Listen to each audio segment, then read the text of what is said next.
can't be out here at night. This is Sundown Town. What's that?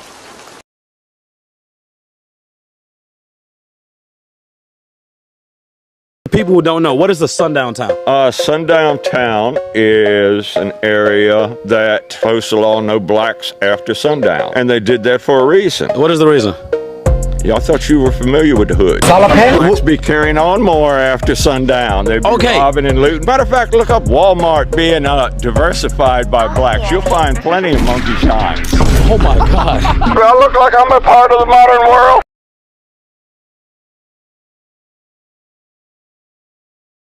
In the history of America, there were towns in the United States called sundown towns. Now, those of you who are not from America that could be watching this video, a sundown town is basically a town full of racist white supremacists, male and female.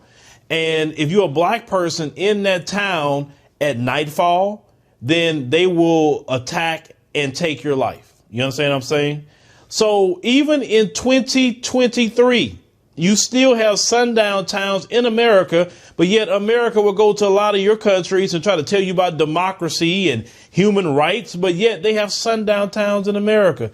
Case in point, you have a brother that's going to detail some things that he experienced going in certain sundown towns. Let's roll that. We don't have all those here. We don't park all those here. So in the video, you can see the lady talking about basically telling him, you're in a sundown town. You need to get the hell out of here right now. This has happened to me on multiple occasions. The verbiage is never going to be specific. You just got to listen to what white supremacists are saying. One time I'm in the 70-76 interchange, small town in Pennsylvania. Hella trucks go through it every day, all day. I pull over to the side of this dirt road, ask this non-threatening white man who's walking, hey, which way do I go? And he looked so like a regular cool white person. But the way he talked to me, the verbiage that he used, let me know I was not welcome. He was just like, do you know where you at? You know, it's not too many of y'all that look like you that's over here. And just different little stuff. And he got more, not violent, but the more aggressive in his verbiage with every freaking word. He was trying to let me know, because he was like, oh, this ninja can't take hints. And I couldn't.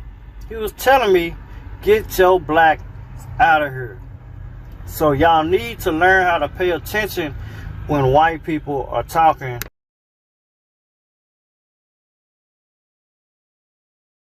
This motherfucker jumps on my car. Gets right in front of my car. Get off! Move! What are you doing? Get off my car! He's still on my car. Get the fuck off my car.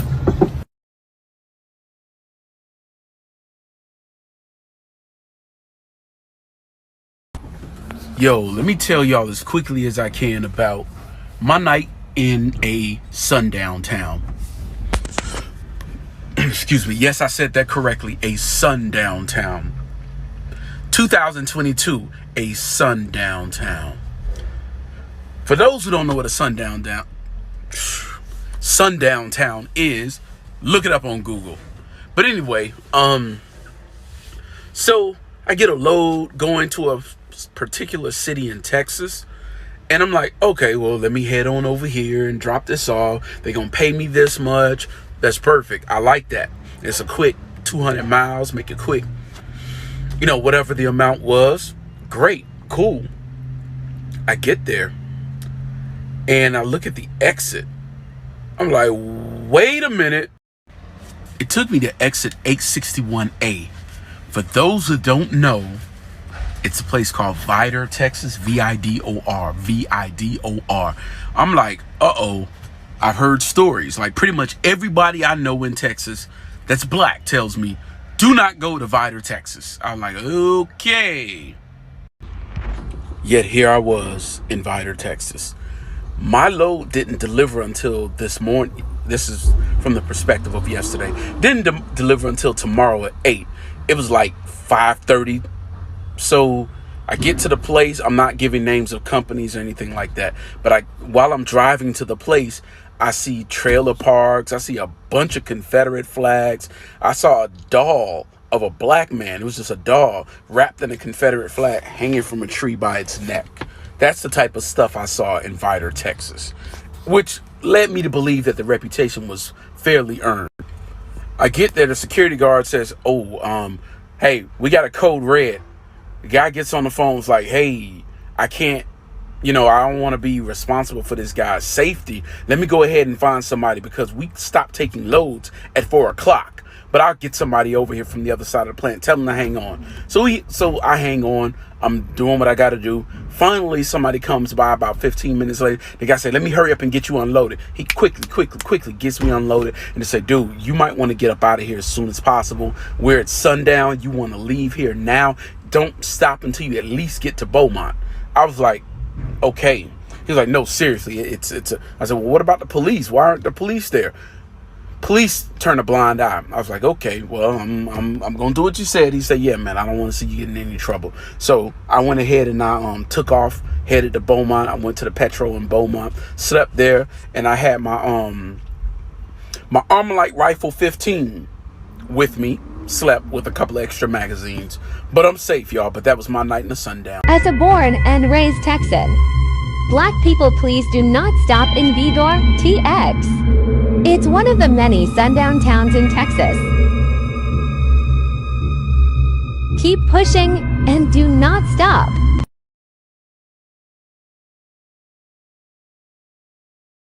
Look like you just over here.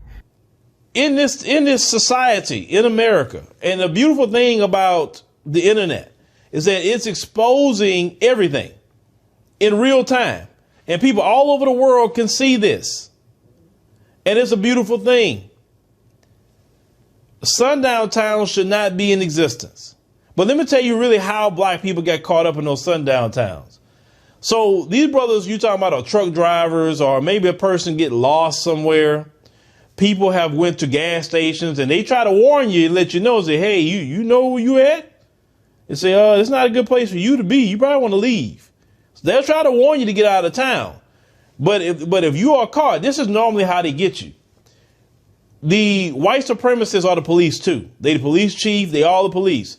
So what they'll do is the police will pull you over. For nothing, literally. They pull you over and then they'll call their white supremacist friends. And then the police will take you somewhere and then they let their white supremacist friends and they're going to get involved with it too. And then they're going to, torture you and they're going to unalive you. That's what they're going to do. And they're going to get rid of the evidence in the car because they're the police. That's what they do in these sundown towns. They're letting you know. There's not no random Klan to show up with no, it's the police. That's who is the Klan, right? Any of you all know what a sundown town is? Yes, sir, we do. Well, this is a sundown county.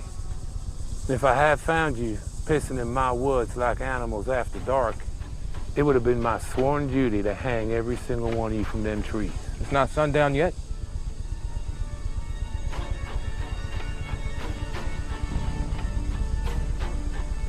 Sunset is at 7:09 today. That's 7 minutes from now. Then we'll be out of the county in 6. Now that's impossible heading south on the road you're currently on, unless you were to speed. And if you were to speed, I'd have to pull you over. Then we'll head north.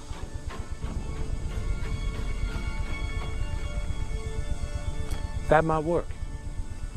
Why don't you give it a try? We will, sir. This is Prophet Gayu, and I will speak on sundown towns to include the current sundown towns and why they still exist.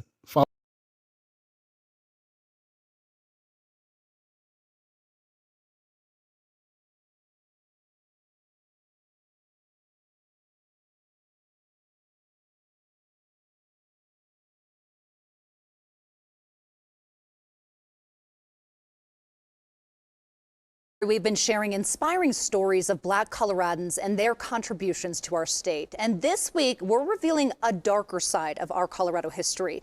Denver 7's Micah Smith is telling the story of Sundown Towns, where Coloradans of color were prevented from living. The beauty of a sunset is captivating, but for decades in our country, the sun setting was an ominous reminder that Black people were entering the most dangerous time of day. We don't necessarily have a complete record of all the sundown towns in Colorado. There are a few that posted banners or posted signs to make sure that people knew. A sundown town was an all-white city that banned Black people from living within city limits or being in town after dark. Black American West Museum volunteer Terry Gentry says they were especially prevalent during the late 1800s and throughout the 1900s. There were a lot of risks. You could either be harmed, you could be forced out of town, you could be killed. Just quite a few scary things happened. But sundown towns were not a southern invention. Most can be found across the north, the Midwest, and the West, with many right here in Colorado. Louisville and Golden, parts of Colorado Springs, Cherry Hills, and Loveland. A Loveland Reporter Herald article reveals in the early 1900s, Loveland neighborhoods and HOAs prevented anyone of color from buying a house there. At that time, Loveland had a large sign that read, "Welcome to Loveland, nationally famous sweetheart town." And a smaller sign underneath read, "We observe Jim Crow laws here." We have a situation here where our culture, as expressed in Hollywood and to some extent in other media, puts this racism in the South where it isn't. This is the one form of severe racism that the traditional South did not do, but it's all across the North. Sociologist and author of Sundown Towns, James Lowen, has studied sundown towns across the United States and uncovered thousands. In suburbs, there are a lot of suburbs that were sundown towns. In fact, most suburbs, about 70–80% of the suburbs of Los Angeles, the suburbs of Chicago, suburbs of Detroit. And Lowen says that's why we still have Colorado cities that have virtually no residents of color. But I have to say that most towns, and I suspect almost all former sundown towns in Colorado, have given up the practice. But Lowen said we still feel the implications today. What we have to watch for now is what we call second-generation sundown town issues. And that's, for example, an overwhelmingly white police force, overwhelmingly white teaching staff that doesn't have much of an interracial curriculum to teach either. Lowen says there's hope for sundown towns, but communities must step into the light and acknowledge their dark histories. Micah Smith, Denver 7.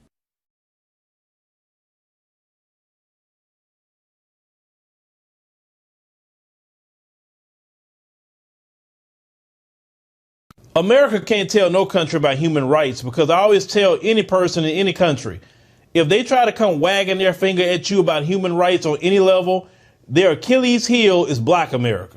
You tell them, well, you talking about human rights, you got sundown towns in America in 2023 where Black people, if they caught in that town, they're going to unalive them in 2023. What are you talking about? Look at what your police do to Black people. That is their Achilles heel. You can also tell them, look at what they dealt with slavery, and you still haven't even made that right. You didn't even pay reparations to Black Americans. How you gonna come over here telling us about any kind of human rights and democracy? You have no human rights and democracy in your country. So go do human rights and show us how it's done first. Then you come over here and tell us, and then we will listen to you. I'm not going to help nobody get something my Negroes don't have. If I'm going to die, I'll die now, right here fighting you. You my enemy. My enemy is the white people, not Vietnam.